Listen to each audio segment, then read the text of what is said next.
بسم اللہ الرحمن الرحیم اعوذ باللہ من الشیطان اللعین الرجیم بسم اللہ الرحمن الرحیم وبہ نستعین وہو خیر ناصر ومعین الحمد للہ رب العالمین وصلی اللہ علی محمد وآلہ الطیبین الطاہرین المعصومین۔ ہماری گفتگو کتاب المقاصد کے دوسرے حصے کتاب البیع کے مباحث میں جاری ہے، اور آج کے اس درس کا عنوان یوم التلف کی صورت میں مذکورہ اشکالات کا حکم اور اسی کے ساتھ اعلیٰ قیمت کے قول کا بیان ہے۔ تو آج کے ہمارے اس درس کے اہم مطالب میں سے ایک مطلب جو ہے وہ یہ ہے کہ یوم التلف کی صورت میں مذکورہ دونوں اشکال کا حل ہو جانا، یعنی گزشتہ درس کے اندر ہم نے جو معید بیان کیا تھا، اور اس میں ایک جو دو اشکال کی طرف اشارہ ہوا، روایت کو قاعدے کے خلاف جانا گیا، اس کے اندر دو اشکال بیان کیے گئے، اور اس سلسلے میں کہ ہم نے کہا کہ یوم الغصب جو ہے وہ موضوعیت نہیں رکھتا، اور اسی مطلب کو ثابت کرتے ہوئے جو اشکالات بیان کیے جا رہے تھے اس میں ان دو اشکالات کو گزشتہ درس کے اندر بیان کیا گیا تھا، اور انہی دو اشکالات کو ہم نے آج دوبارہ دیکھنا ہے۔ البتہ ایک توجیہ بھی کی گئی ہے ان اشکالات کی کہ شیخ انصاری اس توجیہ کو نہیں مانتے، اس کو ہم پہلے بیان کریں گے، پھر ہم دیکھیں گے کہ یہ جو دو اشکال ہیں در واقع یوم التلف کی صورت میں حل ہو جاتے ہیں۔ اگر ہم یوم الغصب کو معیار بناتے ہیں تو یہ اشکال لازم آتے ہیں، لیکن اگر ہم یوم التلف کو معیار بنا دیں تو پھر یہ اشکالات لازم نہیں آتے اس صورت میں۔ اسی طرح یوم المخالفت کی صورت میں جو کی گئی توجیحات ہیں ان کو بیان کریں گے، اور پھر جو ان کا رد ہے کہ بعض نے یوم المخالفت کے اس ملاک اور معیار کے حوالے سے کچھ توجیحات بیان کی، اور اس کے بعد اعلیٰ قیمت کے زمان کے قول کو بیان کرنا اور اس کو رد کرنا، یہ وہ مطالب ہے جس کو آج کے اس درس کے اندر ہم بیان کرتے ہیں۔ اور اس سلسلے میں شیخ انصاری پہلے عنوان کی طرف کے گزشتہ اشکال کی جو توجیہ اور اس کا جو رد ہے اس کی طرف اشارہ فرماتے ہیں سب سے پہلے کہ وَحَمْلُ الْحَلْفِ هُنَا عَلَى الْحَلْفِ الْمُتَعَارَفِ الَّذِي يَرْضَى بِهِ الْمَحْلُوفُ لَهُ وَيُصَدِّقُهُ فِيهِ مِن دُونِ مُحَاكَمَةٍ۔ گزشتہ درس کے اندر ہم نے عرض کیا تھا کہ اگر ہم یوم المخالفت کو معیار قرار دیتے ہیں تو اس روایت کے اندر دو اشکال اس طرح سے پیش آ رہے تھے کہ کس طرح پھر مولا جو ہے وہ اس مالک کو موظف کرتا ہے کہ وہ حلف اٹھائے۔ کیوں؟ اس لیے کہ ہم نے وہاں عرض کیا کہ مالک کا قول تو مخالف ہے اصل کے، اور وہ در واقع دعویٰ جو ہے کر رہا ہے زیادت کا، کہ جہاں پر وہ اختلاف کرتے ہیں قیمت کے حوالے سے، تو مالک جو دعویٰ کر رہا ہے وہ یہ ہے کہ قیمت زیادہ تھی اس قیمت کی نسبت جو غاصب کہہ رہا ہے کہ یعنی مالک قیمت کے بڑھنے کا، زیادہ ہونے کا دعویٰ کر رہا ہے، ادھر سے غاصب اس کے کم ہونے کا دعویٰ کر رہا ہے، یعنی اس کے زیادتی کا انکار کر رہا ہے، تو اس صورت میں یعنی معترف ہے کہ قیمت کم تھی۔ اب مالک اس اعتبار سے مدعی ہے، دعویٰ کر رہا ہے کہ قیمت زیادہ تھی، غاصب اس کے نسبت منکر ہے، تو جو منکر ہے وہ حلف اٹھائے گا، جبکہ روایت کے اندر کہا گیا کہ مالک حلف اٹھائے گا۔ اب اس اشکال کو دیکھتے ہوئے بعض نے آ کر توجیہ کی ہے، اس توجیہ میں کہتے ہیں کہ وَحَمْلُ الْحَلْفِ ہونا، یہاں پر حلف کو حمل کرنا، کس حلف پر؟ علی الحلف المتعارف، اس حلف پر کہ جو متعارف ہے، یعنی اس حلف پر کہ جو لوگوں کے درمیان رائج ہوتی ہے، اور وہ اس طرح سے جو قضا اور شہادات کے باب میں حلف ہے اس طرح سے نہیں ہوتی، وہ حلف کے جو متعارف ہوتی ہے، رائج ہوتی ہے لوگوں کے درمیان، الذی یرضی بہ المحلوف لہ، کہ جس کی نسبت وہ محلوف لہ جو ہے وہ راضی ہوتا ہے، اور جس کے مقابل میں یہ حلف اٹھائی جا رہی ہوتی ہے، وَيُصَدِّقُهُ فِيهِ، اور وہ اس کی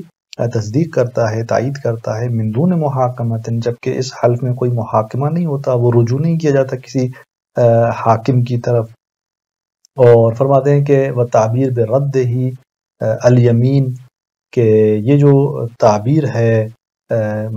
روایت کے اندر، یہ جو مثلا روایت کے اندر یہ ہوا کہ وہ قسم کو پلٹائے گا پھر غاصب کی طرف، تو یہاں پر یہ جو تعبیر رد یمین، رد حلف کی ہے علی الغاصب، غاصب پر، کہ وہ مالک اس یمین کو پلٹائے گا غاصب کی طرف، من جہت ان المالک اعرف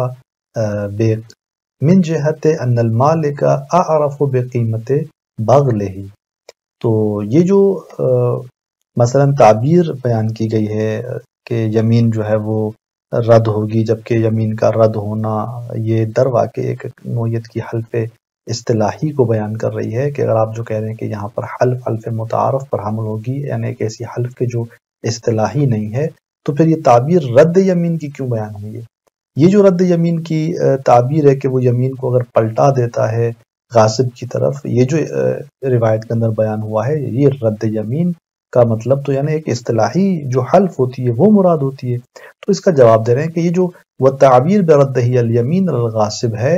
یہ من جہت ان المالک اعرف بقیمت بغلہ، یہ اس عنوان سے ہے کہ مالک جو ہے وہ زیادہ عارف ہوتا ہے اس جانور کے قیمت کے نسبت۔ فکأن الحلف حق له ابتداء، در واقع حلف جو ہے وہ گویا کہ ابتداء اسی کا ہی حق بنتا ہے کہ وہ یہ حلف اٹھائے۔ تو بس تعبیر یہ جو استعمال ہوئی کہ برده الیمین الغاصب، کہ مالک پہلے قسم اٹھائے گا اور قسم نہیں اٹھاتا تو غاصب کی طرف وہ پلٹائے گا، تو یہ اس جہت سے ہے کہ مالک چونکہ زیادہ جانتا ہے اس کی قیمت کو، تو وہ ابتداء اسی کا حق ہے کہ وہ حلف اٹھائے۔ اب وہ حلف اگر نہیں اٹھاتا تو وہ پھر پلٹاتا ہے اس غاصب کی طرف اس یمین کو۔ تو آقا فرماتے ہیں کہ یہ جو آ کر توجیہ کر رہے ہیں کہ حلف یہاں پر حمل ہوگی حلف متعارف پر،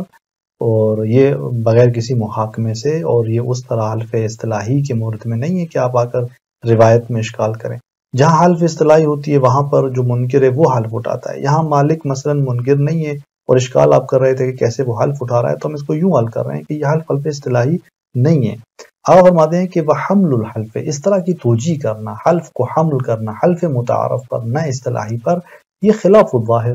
یہ ظاہر کا خلاف ہے، یعنی یہ در واقع جو یہاں پر صورتحال ہے اس روایت کی، اس کے ظاہر کے بالکل برخلاف ہے۔ ایسا نہیں لگتا کہ یہ روایت جو ہے اس کے اندر جو حلف کی بات کی جا رہی ہے وہ کیا ہو، یعنی اس کے حلف اصطلاحی سے ہٹ کر ہو، چونکہ امام مقام بیان میں ہے، حکم شرعی کو بیان کر رہے ہیں، نہ اس عنوان سے کوئی ایک عاقل ہے عقلاء میں سے کوئی ایک شخص ہے، نہیں، بلکہ امام کے عنوان سے وہ ایک حکم کو بیان کر رہے ہیں، تو ان کا وظیفہ ہے کہ وہ حکم شرعی کو بیان کرے، اور ان کلام کو جو ہے وہ قسم شرعی جو اصطلاحی ہے اس پر حمل کیا جائے گا۔ لہٰذا اگر آپ اس کو اصطلاحی حلف پہ نہیں حمل کرتے تو یہ کیا ہو جائے گا، یہ خلاف ظاہر ہو جائے گا۔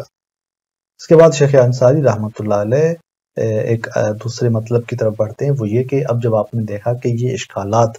لازم آ رہے ہیں اس روایت کو دیکھتے ہوئے، تو یہاں پر یہ یوم التلف کی صورت میں اگر آپ اس کو معیار بنائیں گے، یوم التلف کو لحاظ کریں گے ایک میلاد کے عنوان سے، تو پھر یہ اشکالات لازم نہیں آتے۔ لذا فرماتے ہیں کہ وَهَذَا بِخِلَافِ مَا لَوْ اعْتَبَرْنَا بِيَوْمِ التَّلَف، لو اعتبرنا یوم تلف، کہ یہ برخلاف ہے اس کے کہ اگر ہم معتبر جانیں یوم تلف کو، اگر ہم یوم تلف کو معتبر جانتے ہیں تو یہ اشکالات پھر جو ہیں وہ مترتب نہیں ہوتے۔ فإنه يمكن أن يحمل توجه اليمين على المالك على ما إذا اختلف في تنزل القيمة يوم التلف، فرماتے ہیں کہ کیونکہ ممکن ہے کہ حمل کیا جائے یمین کی اس توجہ کو مالک پر، یعنی یہ جو مالک پر یمین متوجہ ہو رہی ہے اس کو حمل کیا جائے کس بات پر، علامہ اذا اختلافا، اس مورد پر کہ جہاں وہ دونوں اختلاف کرتے ہیں تنزل قیمت میں یوم تلف کو، کہ مثلا جس دن وہ تلف ہوئی چیز اس یوم تلف میں قیمت کے تنزل میں نیچے آنے میں وہ دونوں اختلاف کرتے ہیں کہ قیمت اس کی نیچے آئی یا نہیں آئی، یہاں پر ان کا اختلاف ہوتا ہے۔ ما اتفاقہما اول اطلاع من الخارج علی قیمت ہی سابقا، جبکہ دونوں متفقیں یا خارج سے باہر سے قرائن سے وہ جانتے ہیں اس کی قیمت پر اطلاع رکھتے ہیں سابقا، یعنی دونوں متفقیں یا مطلع ہیں خارج سے اس کی قیمت پر سابقا کہ جو اس کی پہلے قیمت تھی، کہ یعنی اسی مخالفت کے دن جب اس نے مخالفت کی ہے اس کی قیمت مثلا کیا تھی، وہ دونوں جو ہیں وہ اس پر متفق ہیں، لیکن جب وہ تلف ہو رہی ہے چیز وہاں اس دن میں اس کی قیمت کے تنزل میں اختلاف کرتے ہیں۔ بس یہ ایک صورت کہ ہم کہتے ہیں کہ یمین جب مالک کی طرف متوجہ ہو رہی ہے اس حدیث کے اندر تو اس کو حمل کیا جا سکتا ہے اس مورد پر کہ وہ یوم تلف قیمت کی تنزل میں اختلاف کر رہے ہیں، جبکہ پہلے اس سے یعنی جب وہ روز مخالفت تھا وہاں پر وہ متفق تھے اس کی اس قیمت پر۔ ولا شک حینئذ، ان القول قول المالک. اب اس میں کوئی شک نہیں ہے، اگر آپ اس مورد کو دیکھتے ہیں تو یہاں پر کس کا قول مقدم ہونا چاہیے؟ مالک کا قول مقدم ہونا چاہیے. یہاں پر قول مقدم ہے اس مالک کا. کیوں؟ اس لیے کہ یہاں پر اس کا قول اصل کے موافق ہے، جو کہ اصل یہاں پر استصحاب ہے، یعنی پہلے متفق تھے قیمت پر. مثلا کہتے ہیں کہ 1000 روپے کی قیمت تھی اس کی، دونوں متفق ہیں. اب قیمت کے تنزل نازل یعنی کم ہونے میں اختلاف ہے، تو یعنی آیا اس سے قیمت کم ہوئی یا کم نہیں ہوئی، تو اصل یہ ہے کہ نہیں وہی قیمت باقی ہے، یعنی وہی قیمت جو ہے وہ اس وقت باقی تھی. تو یہ جو اصل استصحاب کی ہے، جو بقائے قیمت سابقہ جو ہے اس کو جاری کر رہی ہے، تو مالک جو کہہ رہا ہے کہ قیمت کم نہیں ہوئی تو اس کا قول اس کے مطابق ہے. تو بس یہاں پر یمین اگر حلف اگر مالک کو دی جا رہی ہے تو وہ ہم اس کو حامل کر رہے ہیں اس مورد میں، اور اس مورد میں کوئی اشکال بھی لازم نہیں آتا. یہاں پر مالک کا قول ہی دروا کے مقدم ہوتا ہے. وَيَكُونُ السِّمَاءُ الْبَيِّنَةِ فِي صُورَةِ اخْتِلَافِهِمَا فِي قِيمَةِ الْبَغْلِ سَابِقًا. اور پھر جو بینے کا سما ہے، یعنی یہ کہ گواہ جو ہیں وہ مالک لائے گا اور اس کو سنا جائے گا، یہ سما بینہ کس صورت میں ہے؟ فی صورت اختلافہما، کہ فی قیمت البغل سابقاً، کہ جب وہ دونوں اختلاف کرتے ہیں اس کھچر کی قیمت میں سابقاً، پہلے کہ اس کی پہلے جو قیمت تھی وہ کیا تھی، اس میں وہ اختلاف کرتے ہیں. جبکہ ما اتفاق مالا بقائہ علیہا الی یوم التلف، جبکہ وہ دونوں متفق ہیں کہ یعنی اس قیمت پر، اس کھچر کے باقی ہونے پر یوم تلف تک، یعنی پہلی صورت کے بالکل برعکس. یہاں اس میں بینے کا سما کس صورت میں؟ جب وہ پہلے اس کھچر کی قیمت کیا تھی اس میں اختلاف کرتے ہیں، جبکہ دونوں متفق ہیں کہ یوم تلف جو ہے اس دن تک وہ قیمت جو بھی تھی وہ باقی ہے، اور یوم تلف میں اختلاف قیمت کے حوالے سے وہ نہیں رکھتے. تو اب آپ یہاں دیکھیں کہ مثلا جو غاصب ہے وہ کہتا ہے کہ پہلے قیمت مثلا 800 تھی، اب مالک جو ہے وہ اس کے زائد ہونے کا دعویٰ کرتا ہے کہ نہیں وہ مثلا 1000 کی تھی. تو یہاں پر آپ دیکھیں کہ مالک جب دعویٰ کرتا ہے، کہ ادعا کرتا ہے کہ وہ جو پہلے قیمت تھی وہ 1000 کی تھی یا 10,000 کی تھی، اور یہاں پر غاصب جو ہے وہ اس کے کم ہونے کی بات کرتا ہے، اور مالک کے اس اضافے اور اس بڑی ہوئی قیمت کی ادعا کو قبول نہیں کرتا، تو یہاں پر مدعی کون ہے؟ یہاں پر مدعی دروا کے وہ مالک بن جاتا ہے. اور اس صورت میں وہ گواہ پیش کرے گا، اور گواہ کا جو ہے یہ سما یہ اسی صورت پر بیان حمل ہوگا. فتكون روایت قد تکفلت بحکم صورتین من صور تنازعہما. اس صورت میں یہ روایت دروا کے متکفل ہے، بیان کرنے والی ہے دو صورتوں کے حکم کو، ان جو ہے دونوں کے تنازع کی صورتوں میں سے. یعنی یہ جو دونوں جب نزاع کرتے ہیں اس کی جتنی بھی صورتیں ہیں ان میں سے دو صورتوں کے حکم کو دروا کے یہ روایت بیان کر رہی ہے، کہ جہاں پر وہ حلف کو متوجہ کر رہی ہے مالک کی طرف، وہاں پر بھی نزاع کی ایک صورت ہے، اور جہاں وہ اس مالک سے گواہ کی بات کی جا رہی ہے کہ وہ لائے گا، وہاں پر بھی ان دونوں کے درمیان نزاع کی ایک صورت ہے. وَيَبْقَى بَعْضُ الصُّوَرِ، اب پھر کچھ صورتیں باقی رہ جاتی ہیں، مثل دعوی المالک زیادت قیمت یوم تلف عن یوم المخالفہ، مثلا وہ صورت کے جس میں مالک جو ہے وہ دعویٰ کر رہا ہے کہ یوم تلف قیمت جو ہے وہ زائد تھی، بڑی ہوئی تھی، کس دن سے؟ یوم مخالفت کی نسبت. مالک دعویٰ کرتا ہے کہ جس دن وہ تلف ہوئی ہے چیز قیمت زیادہ تھی، جبکہ غاصب اس کا منکر ہے. فرماتے ہیں کہ اس صورت میں جو حکم ہوگا وَلَعَلَّ حُکْمَهَا اعنی حلف الغاصب، فرماتے ہیں کہ شاید اس کا حکم یعنی غاصب کا حلف ہو، کہ غاصب یہاں پر حلف اٹھائے گا من حکم عکسہا لعل حکمها، اس کا حکم کہ اعنی حلف الغاصب، کہ جس سے ہماری مراد غاصب کا حلف اٹھانا ہے، یہ حکم یعلم من حکم عکسہا المذکور فی الروایہ. یہ حکم کہاں سے معلوم ہوتا ہے؟ معلوم ہوتا ہے فرماتے ہیں کہ اس صورت کے عکس کے حکم سے، المذکور فی الروایہ، کہ جو مذکور ہے روایت میں، یعنی جو صورت جس کا حکم روایت میں مذکور ہے، جو اوپر ہم نے دو صورتیں بیان کی، انہی کے عکس سے اس کا حکم واضح ہوتا ہے. ہم نے اوپر کہا کہ جہاں مالک کی طرف یمین متوجہ تھی، حلف متوجہ تھی، مالک وہاں پر منکر تھا، تو ہم نے کہا کہ وہ قسم اٹھائے گا. اب اس صورت کے برعکس یہاں آپ فرماتے ہیں کہ چونکہ مالک مدعی ہے اور غاصب منکر ہے، تو یہاں پر مراد کیا ہوگی کہ غاصب جو ہے وہ حلف اٹھائے گا. وَأَمَّا عَلَى تَقْدِيرِ كَوْنِ الْعِبْرَةِ فِي الْقِيمَةِ بِيَوْمِ الْمُخَالَفَةِ، لیکن اگر ہم اس کو دیکھتے ہیں کہ اس فرض کو لیتے ہیں کہ معتبر جو ہے وہ قیمت میں یوم مخالفت ہے، کہ آپ کہیں کہ جو قیمت کی تعین میں اعتبار جس چیز کا ہے وہ یوم مخالفت ہے. یعنی اگر ہم یوم تلف کو معتبر نہیں جانتے بلکہ یوم مخالفت کو معتبر جانتے ہیں تو اس صورت میں کیا ہوگا؟ فرماتے ہیں اس صورت میں فلا بد لازم ہوگا کہ من حمل الروایہ، پھر اس روایت کو حمل کیا جائے، ما اذا اتفق علی قیمت اليوم سابق علی یوم المخالفہ، اس مورد پر کہ جہاں وہ دونوں متفق ہیں یوم مخالفت سے پہلے جو دن آ رہا ہے اس کی قیمت پر، کہ مخالفت سے پہلے جو دن تھا اس دن اس کی قیمت جو بھی تھی اس پر وہ متفق ہے. اب اللاحق لہو، یا ان کا اتفاق دوسرے دن پر ہے، یعنی جس دن وہ غصب کر رہا ہے در واقع وہ متفق ہیں کہ وہ دونوں جو ہیں مثلا اس بات پر اتفاق رکھتے ہیں کہ جو اس کے بعد کا دن ہے اس دن اس کی قیمت کیا تھی، یعنی یوم غصب کے بعد کا جو دن ہے اللہ کے لہو یعنی یوم مخالفت کے بعد کے دن میں وہ اتفاق رکھتے ہیں، لیکن یوم غصب سے پہلے جو ہے وہ اختلاف کرتے ہیں، وہ اتفاق نہیں رکھتے. وَإِدَّعَ الْغَاصِبُ نُقْصَانَهُ، غاصب ادعا کرتا ہے کہ وہ چیز کم ہوئی ہے، عن تلک یوم المخالفہ، اس یوم مخالفت سے جو ہے وہ اس کی قیمت کم ہے. تو یہاں پر غاصب جب ادعا کر رہا ہے تو یہاں مالک کی طرف یمین متوجہ ہوگی، قسم جو ہے وہ متوجہ ہوگی، تو اس اعتبار سے روایت کو ہم اس مورد پہ حمل کر کے اس یمین کے مالک کی طرف متوجہ ہونے کو توجیہ کر سکتے ہیں. لیکن آپ فرماتے ہیں کہ ولا یخفا بعدہ، یعنی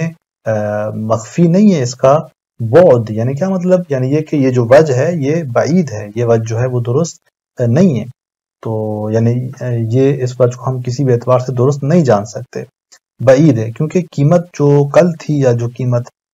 اس کے بعد والے دن میں اتنی تفاوت نہیں کرتی، فرق نہیں کرتی کہ یہاں پر ایک محسوس نوعیت کا اختلاف سامنے آئے اور پھر ہم امام کے اس کلام کو اس طرح کے مورد کو فرض کر کے اس پہ حمل کریں. تو یہ درواقع حمل ہو جائے گا ایک کس کا؟ ایک فرد، یعنی ایک روایت کا ایک فرد نادر پر، تو یہ کلام کے لغو ہونے کا باعث. فرماتے ہیں کہ نہیں یہ بعید ہے. تو آپ دیکھ رہے ہیں کہ اگر ہم نے یوم تلف کو ملا قرار دیا تو روایت کس طرح حل ہو رہی تھی، اشکالات کس طرح حل ہو رہے تھے، لیکن اگر ہم یوم مخالفت کو معتبر جان رہے ہیں تو یہاں پر اس طرح سے ہمیں حمل کرنا پڑ رہا ہے اور یہ درست نہیں ہے.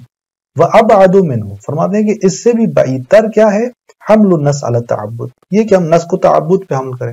وَجَعْلُ الْحُكْمِ فِي خُصُوصِ الدَّابَّةِ الْمَغْصُوبَةِ او مطلقہ، پھر بالخصوص اس دابہ مغصوبہ میں یا مطلقاً، یعنی جو بھی مغصوبات ہیں تمام کے تمام موارد دابہ کے علاوہ جانور، یعنی ابھی تو اس جانور جو غصب کیا گیا تھا اس کے حوالے سے بات تھی، اب ہم کہنے کہ نہیں او مطلقہ، یعنی جتنے بھی مغصوبات ہیں ان تمام میں حکم اس کو ہم کیا قرار دیں؟ مخالفاً للقاعدہ، جعل الحکم مخالفاً للقاعدہ، ہم اس حکم کو مخالف قرار دیں قاعدے کے المتفق علیہ، کہ جس قاعدے پر اتفاق کیا گیا ہے. ہم کہیں کہ یہاں پر تعبداً جو ہے وہ نص اس حکم کو بیان کر رہی ہے، نص کو تعبد پہ حمل کریں اور ہم اس حکم کو جو ہے وہ قاعدے کے مخالف جانیں. کون سا قاعدہ؟ جس پہ اتفاق کیا گیا ہے نصاً و فتویٰ، نص اور فتویٰ کے اعتبار سے. اور وہ قاعدہ کیا ہے؟ فرماتے ہیں کہ من کون البینۃ علی المدعی والیمین علی من انکر، چونکہ بینہ مدعی پر ہے، یمین اس پر ہے جو منکر ہو. کما حکی عن شیخ فی باب الاجارۃ والغصب، جیسا کہ شیخ سے یہی مطلب حکایت کیا گیا ہے باب اجارہ اور غصب ان دونوں کے باب میں. تو آپ دیکھیں کہ یعنی یہاں پر اگر ہم کہتے ہیں کہ یہ نص جو ہے